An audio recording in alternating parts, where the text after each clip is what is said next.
401k suck. If you want to, look, you can listen to John or you can go look at your balance. Go look at the balance that you have right now and you think you're going to retire on that. I'm very, very serious about this. John and I kid each other and we align 99% of the time. But the reality is just go look at your statement. Look, a pension is, I'm no fan of pensions either.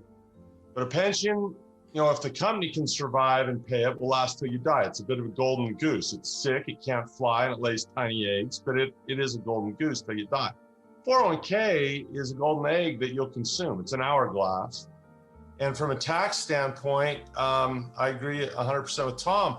They're gonna say, well, you're gonna be in a tax bracket that's lower when you're older. It's an assumption of being poor. And the only way you're gonna get a tax that is lower is if you're in the bracket that is really, really low, which means you're not making any money. And that's the way I feel about it. It's a plan to be poor, not to be rich. And I think taxes will go up in the future, considering our fiscal situation. So, I just think I like the zero tax of the Roth is what I like, is the zero tax.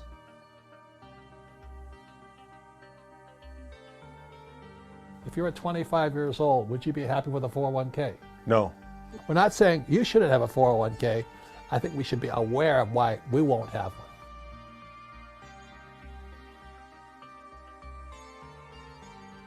Markets go up and markets come down. And there's a lot of people that when that market comes down, if it happens at the wrong time, there's absolutely nothing they can do to get that back. So my advice is I don't give advice. I recommend people study it, read a little bit about it, and decide what quadrant you want to operate in.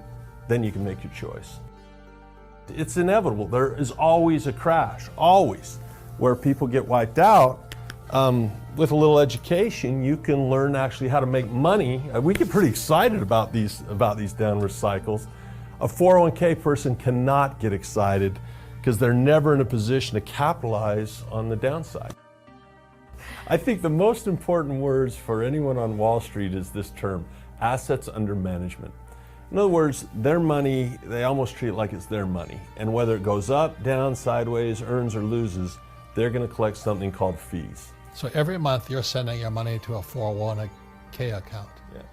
You may not make money, but they make money on fees. Right? Every time. And when you think about it, it's really good for them. When you talk about the other side of the coin, Alex, how much of their money have they put in? Nothing. None. Yeah. How much risk are they taking? Nothing. But what's their return? Well, it's infinite because there's none of their money in the deal. So they're investors. They're doing it the way, they're the I quadrant people. And so there's winners and there's losers, and you get to decide what side of that coin you want to be on. So I'm content to make money and make money and make money and make money as far as this goes. But the difference between what I do and what 401k is I'm going to have a lifeboat every single time. And when that baby starts to sink, I'm going to have insurance through my options. I'm going to have exit strategies and things called hedges. I'm not going to chain myself to the side of that Titanic and go down with it. I'm getting in the lifeboat. So again, it's not that the Titanic sank or crashed, it's that people got on there without a lifeboat. Think about it. Would you get on a cruise ship with insufficient lifeboats? No way. Well, if you put your money in your 401k, where's your lifeboat? There's two kinds of pensions throughout the world, only two. One is like a 401k, defined contribution, which Andy is an expert at. And the second is called defined benefit, which is industrial age pension plans. And my co-author is Edward Siddell. He's a former SEC attorney. And he got so sick and tired of watching the teachers, firefighters, and police officers and labor union guys ripping off the pensions. And the average guy doesn't know that. So they think, so the old guys who have a defined benefit, like the firefighters and teachers, I have a defined benefit pension plan. It's a guarantee I'm going to get a pension. But they're being robbed blind. And your generation is being robbed blind in a 401k. So we're not saying don't get a 401k. We don't give it financial advice. But you just have to know how stupid you are to think of that way. If you were 25 years old, would you be happy with a 401k? No. We're not saying you shouldn't have a 401k. I think we should be aware of why we won't have one. I mean, if I am an employee, they're going to present me with a 401k plan. If I'm an investor, that's not going to be The I quadrant, right? Yeah, I quadrant. And so and most people in the S have an IRA. IRAs. IRAs, which is kind of it's a different 401k, but it's for self-employed people. So E's and S's have 401ks and IRAs and SEPs. I wouldn't touch them either. So go ahead. People, here's what's interesting. There's a lot of greed in the world, a lot of it. And if I was in my 20s, right, and up and coming and get into life, or if my son, when he gets that age, I'm going to say, son, people want your money. They're going to want it. Your employer wants to give you less of it. That's why they do a 401k instead of a pension. They want to give you less money. They want to keep most of it. The government wants your money through taxes, right? And the guys who want your money more than anyone else is Wall Street. So what I would say is just look at both sides. If Robert and I were going to do a business deal together, we'd say, okay, this is what we're going to put in, and this is what we hope to get out, and this is how it's, it may or may not work like that, but you need to know what Wall Street is going to do with that money and how much Wall Street's going to make. When you look at an average person, they're people, average. They'll say, where's their money at? It's in their house, and people think their house is an asset. And it's in there. Yeah, after 2008, it was a sub-asset, not subprime. And then you have your retirement. So Wall Street looks at this, and the bankers look at this. The bankers want your mortgage because they're going to charge you interest there. But Wall Street wants your 401k because they're going to take your fees. You'll find that your mortgage is your liability, but it's the bank's asset. Your house payment is your expense, but it's the bank's income. Well, your 401k is the Wall Street's asset because the fees you pay is their income. The school teachers, firefighters, and police officers, they're being ripped off blind. Andy has charts on that. But your generation coming on, the reason I'm very hot on this subject is my generation, the baby boomers, were the first ones to have 401ks. Yeah. And how much does the average baby boomer have today, the 401k? Age 55 to 65, the median would be about 60,000. And this is important for millennial money because millennials are not, now listen millennials, this is a clue, okay? This is a clue. Millennials are not 55 to 65. So look, the first generation that shifted into 401ks are now getting ready to retire, 55, 65 years old. If you look at the median and you see that they're at 60,000 and half the people have less than that, and you say, okay, sign me up for that program, you've got to be very, very smart and very, very careful. One thing that's even worse than that is that's the people with a 401k. Yeah. In America, 50% of Americans don't have a 401k. Have no plan. They don't have a defined contribution, and they don't have a defined benefit, the old guys' pension plans. This is worldwide. And think about this will it disturbs me. There's approximately 7 billion people on planet Earth today. Between 2020 and 2030, 2 billion of the 7 billion will stop working. And they don't have any money. Yeah. So you millennials will go, okay, boomers, what are you going to do for me now? I says, well, we already screwed you guys. I mean, what else can we do for you? We put you in these 401ks, and we're going to suck it out via taxes, via more debt. And the choice is yours. That's the good news. Don't think that you have no choice. You do have a choice, right? And your choice is to be smart, or your choice is to just shy away and listen to everybody. But you said there's two types of people. People just want to be told what to do, right? Yes. And there's people who are proactive and start learning, what seems my rich dad taught to me. Yeah. Or you can be like poor dad, a PhD. Good, but he's such a good person. He's a school teacher. The school teachers are ripping us off too, your generation, because your generation now has more student loan debt than the subprime market of 2008. Your school teachers are screwing you. Yeah. That's terrible. And you go, I have a college degree. Yeah, you're deeply in debt. You can't buy a house. You put your money in a 401k. You're going to have nothing left. And then, what's that, 5G and driverless cars, and you're not going to have a job on top of it. Well, it's a lot like running a marathon, and you think the marathon's 26 miles, 26 years of service, 26 years of work, and you think at the end there's a finish line.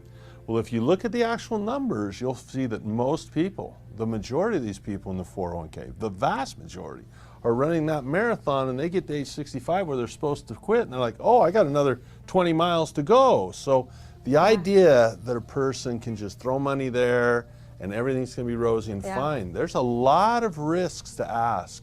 Look, I'm not going to tell people what to do. They got to make their own choices, right? 100%. Only thing I would offer is make an educated choice. Gee, we have the best 10 years we've ever had in the history of the markets. It's been the best 10 years, and yet when you look at the balances, someone had to have gotten rich, but it doesn't look like it's been the 401k participant. Just understand that as you're growing up, there's a lot of greedy people. And I would School teachers, the Federal Reserve Bank, Wall Street, and the union leaders, and the guys who manage these pension funds are ripping everybody off. Yeah. And our school teachers tell us nothing about this. That's my poor dad. Be cautious of promises. Yeah. Politicians will make you promises. Wall Street will make you promises. Your banker will make you promises. Be very, very, very careful about saying, oh, he promised me. I have a guarantee. Promise me, because you're going to find out if there's one thing I would tell my sons, beware, because promises are broken all the time. I mean, your generation's a lot more savvy, but also more stupid if you believe in a 401k. A defined benefit, which is my father's generations, they had to pay you a paycheck for life. So my father worked for, let's say, Ford Motor Company. A defined benefit paid him for life. Ford says, that's too expensive. So they said, well, what Andy knows very well is how it evolved into the 401k was if after you left the company, they washed their hands of you. That's exactly right. Done. Yeah, there was never a group of men and women that got together, smart men and women who said, well, let's figure out how to benefit the worker. These people are either hired by corporations to trim their budget, or they're hired by Wall Street to increase what they bring in. The worker was not considered, in my opinion, in this conversation to the degree they should have. My poor dad wanted me to go back to school, get my PhD. So I don't think I'll do that. I'm not smart enough anyway. And then he says, well, why don't you get a job with the airlines? And most of my peers flew for, Eastern Airlines, Pan American, TWA, they're all gone. So I had one peer who flew for Pan American. He thought he was King Tut, and Pan Am went bankrupt. So he moved to United Airlines. And what happened to the United Airlines pension? Oh, they declared bankruptcy and erased them all, and they said, well, that's not fair. And they said, sorry, it's legal. They went all the way to the Supreme Court and said, no, we can do this. And they gave you a 401k instead. The school teachers are like my poor dad, PhDs. And not the bright, the good people. Don't get me wrong. People, how can you criticize your father and school teachers? Well, just look at the math. You guys are the biggest indebted people in history. And the school teachers, they're so stupid. They don't even understand where that money is going. It's not going to the school teachers. It's being sucked out. I'm one of those stupid boomers who wasn't stupid enough to follow my poor dad's advice and become an airline pilot or at school or a PhD, whatever it was. So the three-legged stool, when I was about your age, they said, okay, this is how you retire, three-legged stool. One is savings. Why would you save money when they're printing money? Why would you save money when they're going interest rates to zero? It's really stupid. So the second leg was a defined benefit pension plan. That's what my father's pension, the industrial age pension plan. And those are gone. And the third leg of the stool was a defined contribution, a 401k, or IRA, or a SIP. So those are the three-legged stools on your age. They say, just remember the three-legged stool. And my rich dad kept saying, they're lying to you, they're lying to you. Your father is an idiot, poor dad's an idiot. He's a PhD, but he's stupid. And I didn't know who to listen to when I was your age, but I said, three-legged stool, savings, defined benefit, defined contribution. All three legs are gone today. So what's the three-legged stool without three legs? Frisbee. So congratulations, millennials. You've been screwed. You're the first generation where it's going to be global. Like at my generation, let's say that France had a crash. It didn't affect America. Your generation, America's going to crash. The whole world goes down with it. Yeah. So we may be the last, you know how long the last depression lasted? Probably, what, it was 10 years? 25 years. Wow. Yeah. Okay. This next depression may be 25 years again. Now it's good and bad news. Because if you know how to make money when prices are really low, you're going to make a lot of money. Yeah. But you're still hoping for that high-paying job, and you'll be driving Ubers. And Uber's going to go They're going to drive driverless. themselves. Yeah, they'll be driving themselves. Well, that's a good job, you know. But I can deliver, so they don't need you. Yeah. Go to school, get a job. What a stupid idea that, and invest in the stock market, in a 401k. Very bad advice today.